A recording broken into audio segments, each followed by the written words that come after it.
하나님께서 우리에게 주실 말씀은 신약성경 빌립보서 4장 10절부터 13절 말씀입니다. 신약 323페이지 빌립보서 4장 10절로 13절, 제가 여러분을 위하여 하나님 말씀 봉독합니다.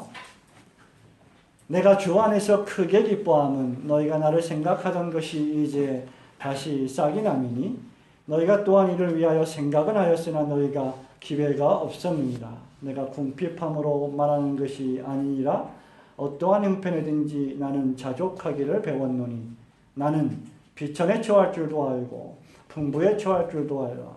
이 모든 일 곧 배부름과 배고픔과 풍부와 궁핍에도 처할 줄 아는 일체의 비결을 배웠노라. 내게 능력 주시는 자 안에서 내가 모든 것을 할 수 있느니라. 아멘. 성도 여러분, 여러분들은 왜 하루하루를 살아가십니까? 왜 사느냐 묻거든 이란 질문에 어떤 사람들은 그냥 삽니다 라고 대답할 것이고, 또 어떤 사람들은 죽지 못해 삽니다 라고 대답할 것이고, 또 어떤 사람들은 나는 어떤 꿈을 이루며 살아갑니다 라고 말을 할 것입니다.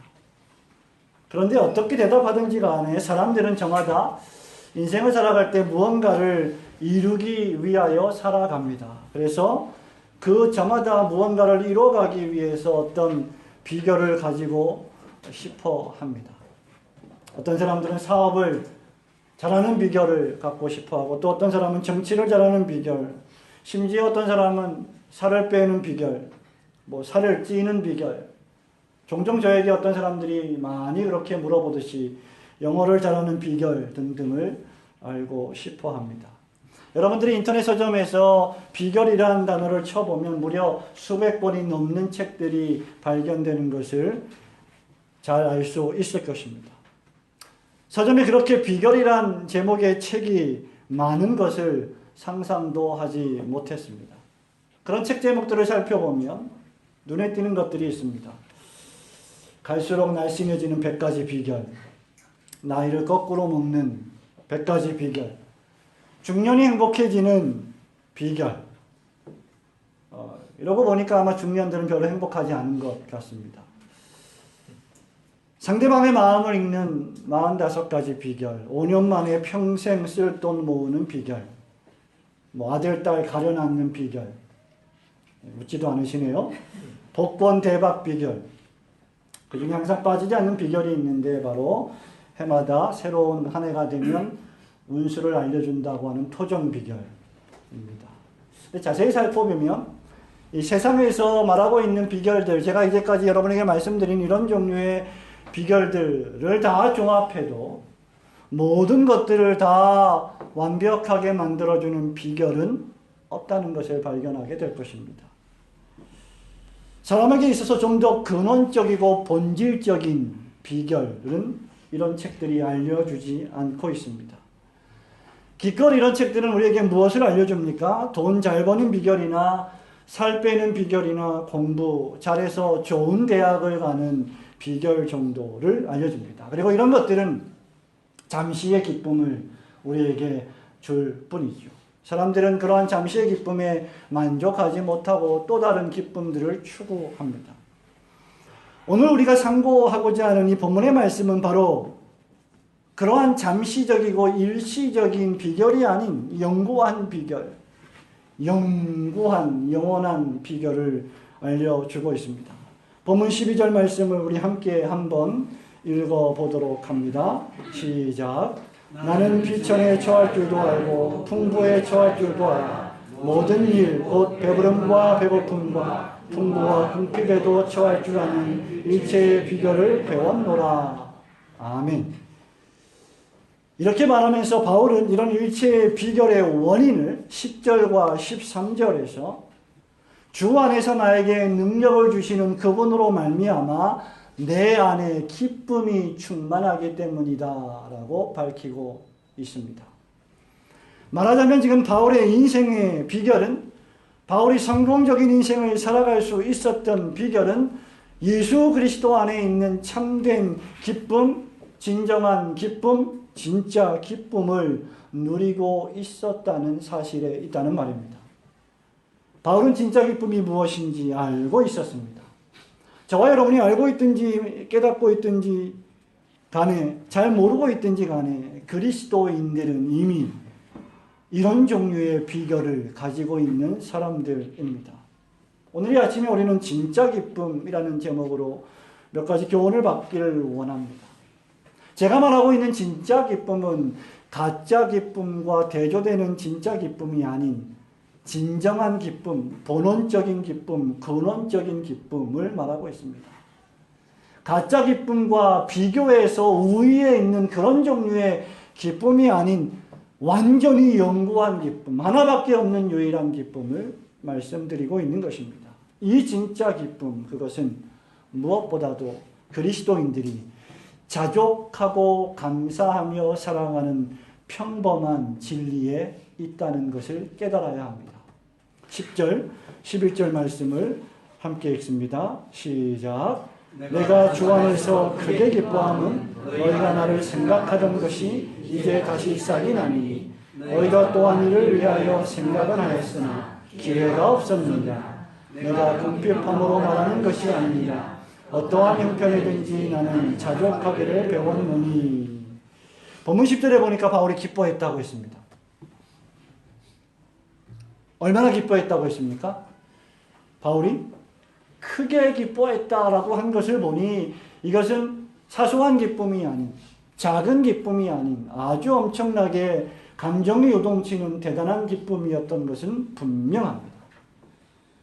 이유는 바울이 전도에서 설립한 마게도니아 지역의 첫 교회인 빌립보 교회 성도들이 자신에게 선교와 전도를 위하여 물질을 보내어 후원해 주었기 때문입니다.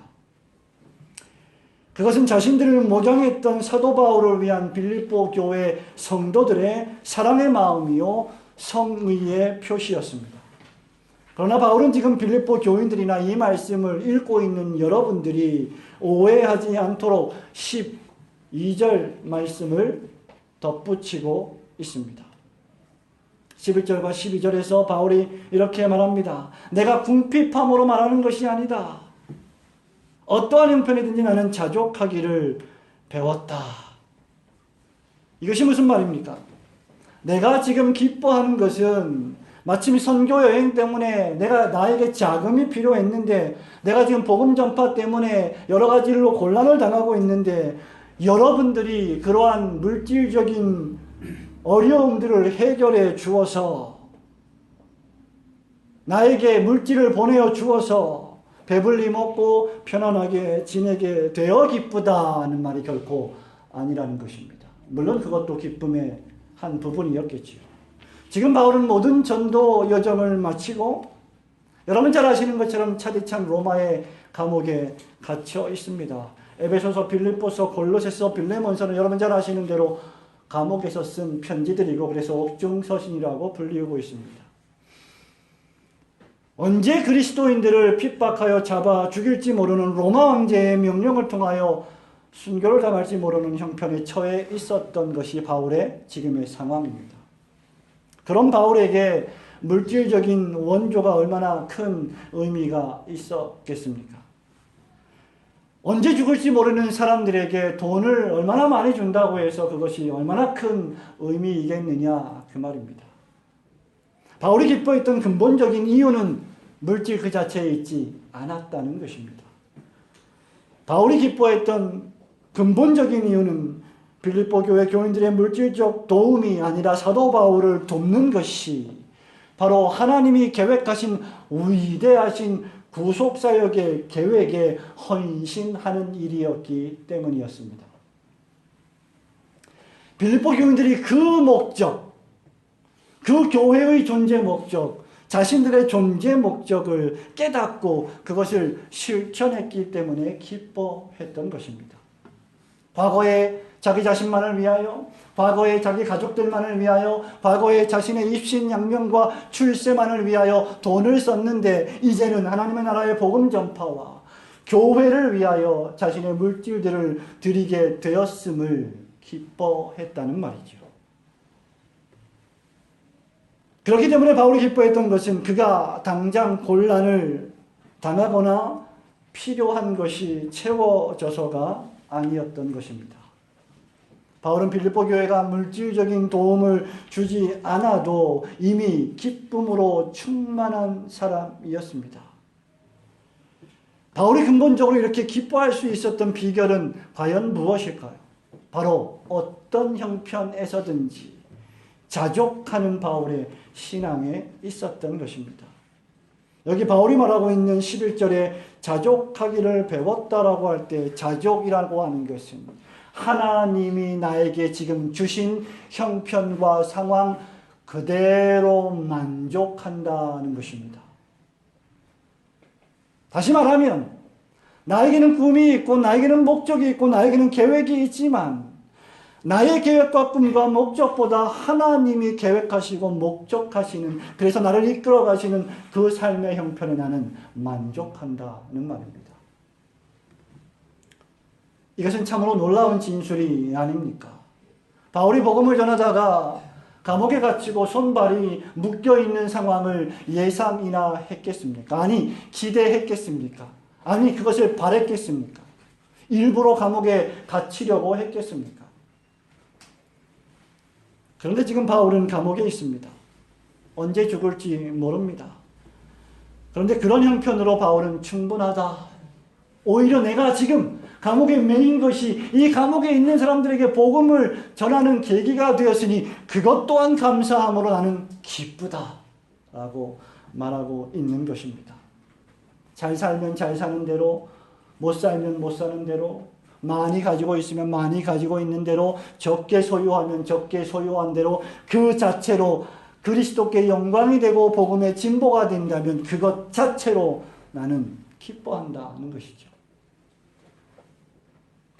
아니, 더 적극적으로 감옥에 갇힌 것을 도리어 더욱 감사하고 있다는 것입니다. 이것은 이미 빌립보서 1장 12절 13절에서 바울이 고백한 바 있습니다. 그래서 바울은 자신의 상태를, 형편을 비관하지 않았습니다. 단 한 번도 그것을 비관한 적이 없습니다. 힘들어했지만, 고통스러워했지만, 고난받는 것 때문에 어려워했지만, 아팠지만 비관하지는 않았습니다. 어떤 의미에서 그는 우울해하지도 않았습니다. 오히려 기뻐했습니다. 감사했습니다. 그러면서 자족하기를 배워갔다고 했습니다. 성도 여러분, 자족이라는 것은 단번에 갑자기 생기는 덕목은 아닙니다. 여러분이 계속하여 배워가야만 하는 것입니다. 자신의 역경과 고난조차도 복음 전파에 유익했기 때문에 기뻐했고 그래서 만족했습니다. 하나님의 전능하신 손길이 자신을 덮고 있다는 것을 인식했기 때문입니다. 예수 믿는 신자가 이것을 놓쳐버리면 그때부터 불평과 불만이 시작되고 원망이 시작되고 우리의 삶의 모든 형편들이 괴로워지기 시작합니다. 하나님, 나는 왜 이런 가정에 태어나게 하셨습니까? 하나님, 나는 왜 흙수저로 태어났습니까? 하나님, 나는 왜 지금 이렇게 많은 어려움을 당하고 있는 것입니까? 라고만 생각한다면 그것이 오히려 나를 단련하게 하고 나를 더욱더 강하게 만드는 하나님의 섭리인 것을 인정하지 못한다면, 아니 모든 것이 주에게서 나오고 주로 말미암고 주에게로 돌아간다는 사실을 고백하지 않는다면 그는 점점 더 어려움에 처하게 될 것입니다. 성도 여러분, 사람들 중에는 적은 것을 소유하고도 감사하고 기뻐하는 사람이 있는가 하면 많은 것을 가지고도 더 많이 가지지 못해서 불평하고 불만하는 사람들이 있습니다. 진정한 기쁨은 결코 외적인 환경에 달려있지 않습니다. 우리의 감정이라는 것을 여러분 속으면 안 됩니다. 우리는 수시로 외적인 환경에 일비하는 사람들이 아닙니까? 누군가 나를 좀 인정해주면 기뻐하다가 누군가 나를 좀 인정해주지 않으면 대단히 불쾌한 사람들이 바로 여러분이 아닙니까? 모의고사를 보고 시험을 보면 시험 점수가 잘 나오면 막 기뻐하고 즐거워하다가 또 어느 날 공부를 잘 못하면 한없이 풀이 죽는 것이 바로 우리가 아닙니까? 그렇기 때문에 진정한 기쁨은 결코 외적인 환경에 있지 않음을 생각할 수 있어야 합니다. 재산이 많다고 해서 무소불위의 권력을 지녔다고 해서 항상 자동적으로 기쁜 것은 아니라는 것입니다. 아니, 오히려 그런 사람들이 도리어 더 많은 고통과 슬픔 가운데 빠져 있는 것을 우리는 매스컴을 통하여, 역사를 통하여 친히 목도하고 있습니다. 여러분 중에 이렇게 말씀하시는 분이 계실지 모르겠습니다. 목사님은 아직도 세상 물정을 모르시는군요. 이 세상을 살아가려면 자고로 돈이 좀 많이 있어야 되고, 자고로 아버지를 잘 만나야 되고, 자고로 줄이 좀 있어야 되고, 백이 있어야 되지 않습니까? 평생 을로 살아가면 얼마나 고통스러운지 목사님 아십니까? 예, 잘 알고 있습니다. 제 평생 갑으로 산 적이 한 번밖에 없기 때문이죠. 딱 한 번 있습니다. 제가 책을 썼을 때, 제가 출판 계약을 할 때 갑이더라고요. 갑은 을에게, 을은 갑에게. 목사님이 세상을 잘 모르셔서 그렇습니다. 이 세상이 어떤 세상인데 재력과 권력과 명예가 있어야 행복할 수 있지요.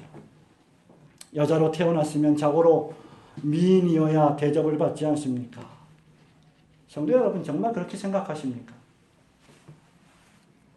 재산과 권력과 명예가 압도적으로 많다고 해서 영적인 궁핍함과 배고픔과 비천함이 그에게 없겠습니까? 그런 사람들이 외적으로 아무리 화려하고 멋있어 보인다 할지라도 괴로움이나 슬픔이 없겠습니까? 성도 여러분, 진정으로 기쁘고 행복한 삶을 살 수 있게 만드는 것은 결코 그런 것에 달려있지 않습니다. 진정한 그리스도인의 행복의 비결은 사도 바울과 같이 어떤 형편에서든지 그것이 하나님이 나에게 허락하신 시간과 공간임을 자족하고 만족하며 감사할 때 비로소 우리에게 올 수 있는 가능한 것이기 때문입니다. 좀 더 구체적으로 볼 때 이러한 진짜 기쁨은 저와 여러분으로 하여금 어떻게 살아가게 만드느냐. 모든 상황과 그리고 구체적으로 그러한 상황이 어떠한 상황이든지 간에 자족하는 비결입니다. 계속해서 바울은 12절에서 그러한 삶의 모습이 어떠한지를 우리에게 설명합니다. 12절 말씀 함께 읽습니다. 시작. 나는 비천에 처할 줄도 알고 풍부에 처할 줄도 알고 모든 일 곧 배부름과 배고픔과 풍부와 궁핍에도 처할 줄 아는 일체의 비결을 배웠노라. 기록된 성경 말씀을 통해서 하나님께서 우리에게 주시는 비결은 앞서 제가 말씀드린 바와 같이 단순히 돈을 좀 잘 벌게 해준다거나 더 좋은 대학에 가게 한다거나 더 이뻐지게 한다거나 하는 그런 정도의 비결이 아닙니다. 한 가지만 잘할 수 있는 비결이 아니라 여러분 인생 전부를 잘 되게 만드는 비결입니다. 여러분, 이 바울이 말하고 있는 모든 일에 처할 줄 아는 일체의 비결, 무슨 뜻입니까? 모든 것의 비결이지요. 모든 일에 대한 비결, 모든 상황에 대한 비결입니다. 그리고 어떠한 경우에라도 흔들리지 않는 비결입니다. 말하자면 우리가 살아가고 있는 이 상황과 환경이 어떻게 요동치고 변하든지 간에 산이 무너지고 땅이 꺼지든지 간에 바닷물이 흉흉하게 떠돌아서 우리의 인생을 덮치든지 간에 그것 때문에 좌우되지 않는 기쁨이라는 것입니다. 그렇기 때문에 이러한 비결은 실로 놀라운 비결이 아닐 수 없습니다. 다시 말씀드리지만 이 편지는 옥중 서신입니다. 빌립보 성도들의 물질적인 원조를 받고 나서 빌립보 교인들을 향하여 쓴 감사의 편지입니다. 그래서 이 편지에는 감사와 기쁨이 아주 많이 묘사되어 있습니다.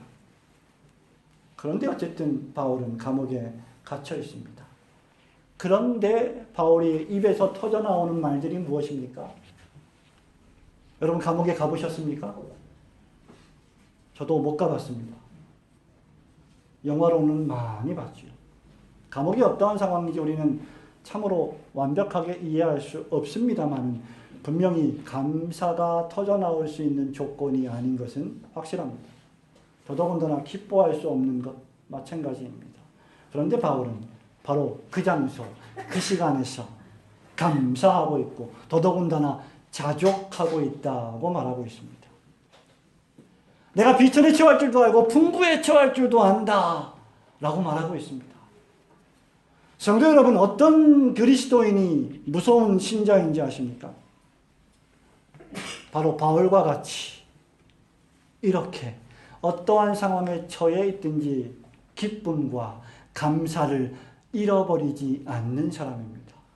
청년 여러분, 우리 학생 여러분, 여러분이 앞으로 인생을 10년, 20년, 30년 살아가면서 여러분의 어머니, 아버지처럼 나이가 들어갈 때 그 과정 속에서 수없이 많은 파도들을 만날 것이고 실패를 경험할 것이고 고통을 겪을 것이고 수없이 눈물을 흘릴 것이고 어려움을 당할 것입니다. 그럴 때마다 우리를 지탱해주는 유일한 하나의 기쁨이 있다면 그것이야말로 지금 바울이 여기서 말하고 있는 기쁨입니다. 폭풍 가운데 서 있어도 요동치 않는 사람, 비바람이 몰아치고 천둥 번개가 위협해도 고요한 사람, 땅들이 변하고 찬송과 가사에 있는 것처럼 물결이 일어나 산 위에 넘쳐도 두려워 떨지 않는 사람, 전쟁이 벌어져도 안연한 사람, 마음의 평강이 있는 사람, 환난과 고통의 극한 상황에서도 꿋꿋하게 서 있는 사람, 정말 인간적으로 처참한 지경에 이르렀음에도 불구하고 꿈쩍도 하지 않는 사람, 욥과 같은 사람입니다. 주신 자도 여호와시요 취하신 자도 여호와시니 여호와의 이름이 영광을 받으실지어다 라고 고백하면서 어리석은 말로 하나님을 원망하지 않았던 욥, 죽음을 앞두고서도 초연한 사람, 그가 바로 일체의 비결을 가진 사람입니다. 바로 그런 사람이 특수한 사람이 아닌 그리스도인입니다. 예수를 믿는다면, 정말 예수를 믿는다면 이런 기쁨과 감사가 생기는 것입니다. 여러분의 구원의 확신, 여러분의 감정의 요동에 따라서 그러한 감사와 기쁨이 정도의 차이가 있을지 몰라도 누구든지 중생받은 신자라면 이 감사와 기쁨의 씨앗이 심겨져 있는 것입니다. 따라서 그런 사람은 환경 따라 이리저리 흔들리지 않습니다. 충성스러운 군인은 평상시에 잘 드러나지 않지요. 그러나 조국의 풍전등화의 위기에 처했을 때 누가 충성스러운 군인인지는 드러나게 되어 있습니다.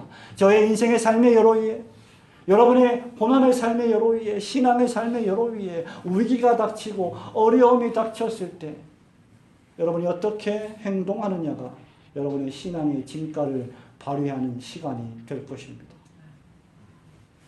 사도 바울을 보십시오. 제가 늘 말씀드리지만 바울만큼 불평할 거리가 많은 사람이 대명천지에 어디 있겠습니까? 바울만큼 불만의 기회가 많은 사람이 어디 있겠습니까? 바울만큼 스스로 목숨을 끊어서 생을 마감할 조건이 많은 사람이 어디 있겠습니까? 도무지 못해 먹겠다 이제. 나는 죽을란다.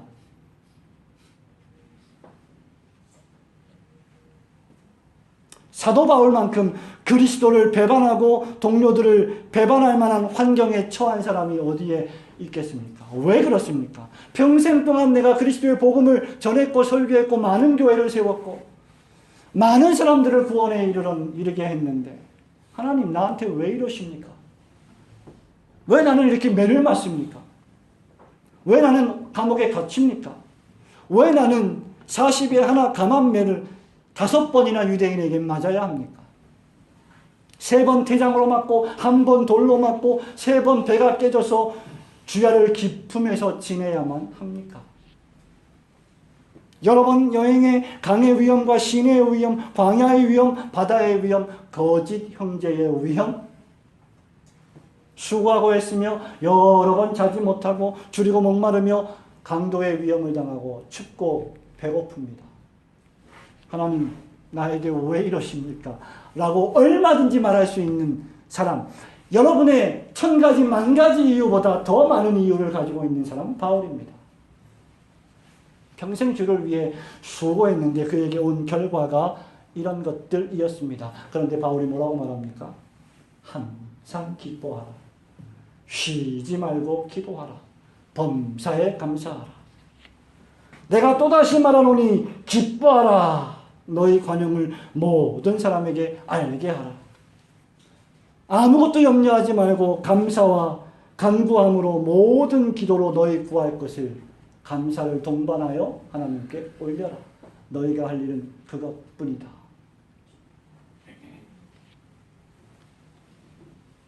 상대적으로는 불평할 수 있고 불만할 수 있는 환경이었지만 그는 믿음을 지키기 위하여 오직 믿음으로 일관했던 사람입니다. 여러분, 우리 시대를 보십시오. 도처에서 불만과 불평이 터져나오고 있는 시대가 아닙니까? 조금만 기분이 나쁘면 불만이 터져나오는, 그리고 그러한 불만을 얼마든지 마음대로 표현할 수 있는 자유가 있는 나라. 대한민국처럼 정말 헬조선이 아니라 해분조선이 어디 있겠습니까?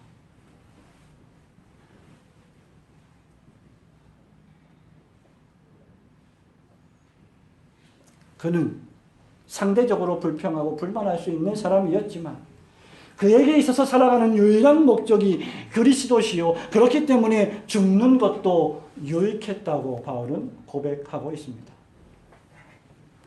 그러니 바울이 고작 그러한 물질적인 원조 때문에 기뻐하고 기뻐했겠습니까? 물론 그것 자체로도 그에게 기쁨이었지만 더 멀리 그의 기쁨은 성도들이 바로 그러한 하나님의 뜻과 목적, 그리고 그것이 우리의 시민권이 하늘에 있음을 깨닫고 하늘에 투자하는 것임을 발견했다는 사실 때문에 더욱 기뻐했던 것입니다. 바울은 이미 수없이 죽음의 터널을 통과한 사람이었지요. 어제 남전도의 친교회 식사를 하면서 또 커피를 마시면서 다과를 하면서 오래간만에 우리 남전도의 형제들이 이야기를 나누는 가운데 서로 죽다 살아난 일들을 몇 가지 이야기를 하셨습니다. 한 2차례, 3차례 장로님도 죽음의 사선에서 하늘이 뿌얘지는 경험을 하셨다고 말씀을 하시고, 최근에 또 우리 장로님도 역시 그러한 경험을 하셨다고 말씀을 하셨습니다. 바울이야말로 수없이 많은 죽음의 생과 사를 오고 가는 그러한 경험들을 했던 인물입니다. 그는 진실로 고난이라고 하는 학교에서 모든 종류의 시험과 궁핍과 수고와 환난이라고 하는 과목을 통과했던 사람입니다. 대학에 들어가면 수강 신청을 하고 16주 동안 열심히 공부하고 과제를 수행하고 고통스럽게 시험을 보고 그 모든 과정을 마쳐야만 3학점, 2학점, 1학점을 딸 수가 있습니다. 그 과정을 통과하지 않는다면 그는 결코 학점을 이수하지 못합니다. 바울은 자동적으로 학점을 딴 사람이 아니었습니다. 그는 고난을 통하여, 순종을 통하여 자족하기를 배웠던 사람입니다. 성도 여러분, 그러므로 끊임없이 배우셔야 합니다. 자족하기를 배우셔야 합니다. 죽음이 두렵지 않다면 저와 여러분에게 두려울 것이 무엇이 있겠습니까? 바울은 그의 간절하고도 유일한 기대와 소망이 오직 전과 같이 이제도 온전히 담대하여 살든지 죽든지 내 몸에서 그리스도가 존귀히 되게 하려 하는 것뿐이다라고 말했습니다. 이런 의미에서 그리스도인의 자족과 감사는 죽음을 이기는, 죽음보다 훨씬 더 강한 기쁜 삶의 비결이 되는 것입니다. 그렇게 이제 바울은 지금 이런 진짜 기쁨이 과연 어디에서 나오는가를 말함으로 이 본문의 말씀을 마치고 있습니다. 그 진짜 기쁨, 여러분들이 소유하고 있는 그 근원적이고 본질적인 진정한 기쁨은 여러분의 노력이 아닌 철저하게 그리스도 안에 거할 때만 가능해지는 하나님의 은총입니다. 13절 말씀을 함께 읽습니다. 시작. 여러분 믿으십니까? 우리는 너무나 말씀을 골라 읽기를 좋아해서 이 13절 말씀만 읽지요. 내게 능력 주시는 자 안에서 내가 모든 것을 할 수 있습니다. 나는 투시의 은사도 받고 싶고, 나는 예언의 은사도 받고 싶고, 나는 병 고치는 은사도 받고 싶고, 나는 모든 은사를 다 받고 싶습니다. 능력 주시는 자 안에서 모든 것을 할 수 있습니다. 라고 읽으면서 이제까지 말씀드렸던 10, 11, 12절은 새까맣게 무시하거나 홀대하거나 잊어버립니다. 바울에게 있어서 모든 일에 모든 것을 할 수 있게 만드는 비결의 정체가 무엇일까요? 바로 이것입니다. 그리스도 예수 안에 믿음으로 거하는 것 말입니다. 바울이 말합니다. 내게 능력 주시는 자 안에서 내가 모든 것을 할 수 있느니라. 바울이 자신만만하게 내가 모든 것을 할 수 있다라고 선포할 수 있었던 비장의 무기는 자신의 학력이 아니었어요. 자신의 지식이 그것이 중요함에도 불구하고 자신의 지식이 아니었어요. 자신의 경험도 아니었어요. 바울만큼 인맥이 많은 사람이 누가 있습니까? 인맥도 아니고 혈통도 아니었습니다. 업적도 아니었습니다. 오직 그리스도. 오직 그리스도. 솔루스 크리스투스. 오직 그리스도 한 분뿐이었습니다. 이 오직 그리스도만이 여러분이 사나 죽으나 살 때도 죽을 때도 유일한 여러분의 소망입니다. 이 진정한 기쁨은 그래서 우리 밖에서 오는 기쁨입니다. 예수 그리스도로 말미암아 우리에게 하나님이 주시는 은총입니다. 그러므로 이러한 기쁨은 자동적으로 주어지는 것이 아니라 하나님의 작정 속에 은총을 받은 백성들만이 누리는 축복입니다. 이런 의미에서 신앙에 있어서 무엇인가 신기하고 놀라운 비결은 없습니다. 바울이 아무리 깡이 세고 아무리 경험이 많고 수없이 많은 터널을 통과했다 할지라도 인간은 여전히 인간이요 죄인은 여전히 죄인입니다. 그렇게 깡이 세어 보였던, 그렇게 힘이 좋아 보였던 모든 사람들, 어떤 사고를 만날 때, 어떤 어려움을 겪을 때 정말 그 앞에 오금이 저리며 다리가 무너지고 손발에 힘이 빠지는 것을 우리는 경험하고 있지 않습니까? 신앙에 무슨 특별한 법칙은 없습니다. 신앙의 만병통치약은 없습니다. 신앙에 있어서 가장 기본적이고도 유일한 비밀은 그리스도 안에 거하는 것뿐입니다.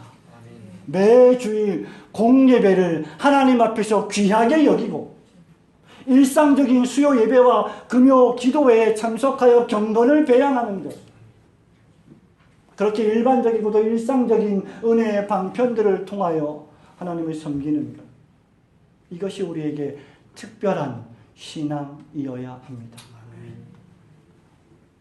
이런 비결을 가진 성도는 수없는 삶의 국면과 경험을 통하여 늘 하나님의 섭리하시는 손길을 발견하고 기뻐하며 즐거워하려고 부단히 노력하는 사람입니다.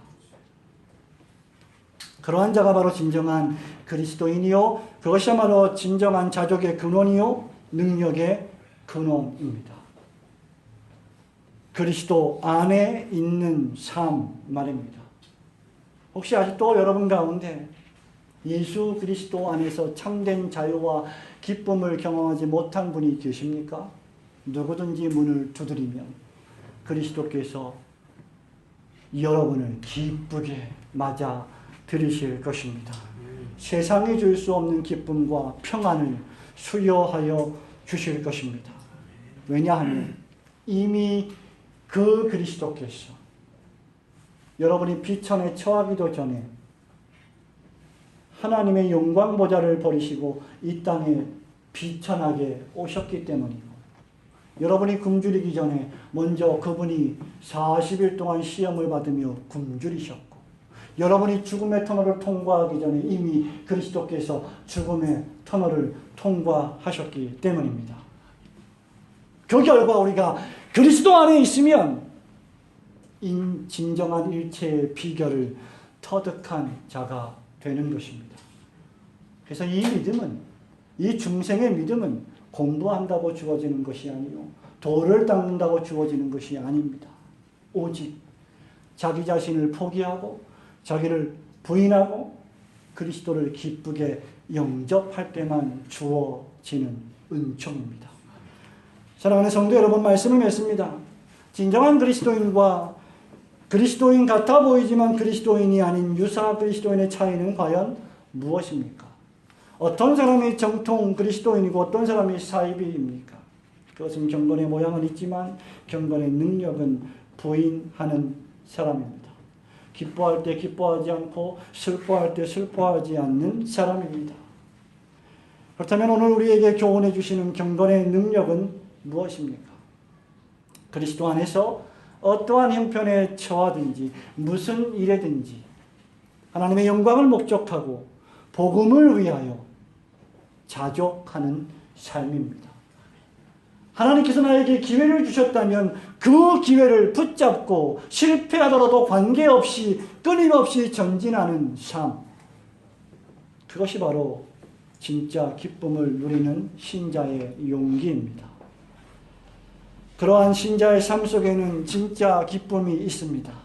감사가 있습니다. 예배 드리는 것이 족쇄가 아닙니다.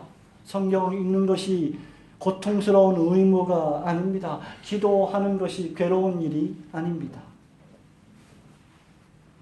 진정한 만족과 감사와 기쁨이 있는 신자는 살아가는 것 자체가 기쁘고 즐겁습니다. 더 그 영광, 더 그 기쁨, 더 그 감사를 더 많이 알게 하기 위해서, 알고 싶어서 갈급해하는 사람, 그 사람이 신자입니다. 그래서 세상 사람들이 우리를 볼 때 우리가 하나님의 자녀인 것을 알고 하늘에 계신 우리 아버지께 영광을 돌리게 되는 것입니다. 성도 여러분, 여러분 개인 여러분에게 다가오는 안 믿는 사람들에게, 여러분의 친척들에게 여러분이 가지고 있는 기쁨의 모습을 보여주고 있습니까? 과연 여러분의 친구들이, 여러분의 이웃들이 여러분을 보고 여러분이 믿는 그 주님을 믿는 그 기쁨 가운데 나아올 마음을 갖고 있게 하십니까? 아, 저분은 정말 기뻐하는 자구나. 저분은 정말 즐거워하는 자구나. 저분은 세상 관점으로 볼 때 기뻐할 게 별로 없음에도 불구하고 늘 감사와 기쁨이 넘치는 사람이구나. 그런 모습을 여러분 나타내고 있습니까? 아니면 저 사람 때문에 나는 예수를 믿지 않겠다 라는 말을 듣게 하는 사람입니까? 아, 저 사람들은 정말 이 세상에 살지만 하나님의 나라의 시민권을 갖고 있는 사람이구나 하는 말을 여러분 듣고 계십니까? 저 사람들 때문에 나도 하나님을 믿어보아야 하겠다라는 기쁨을 마구마구 전달하고 계십니까?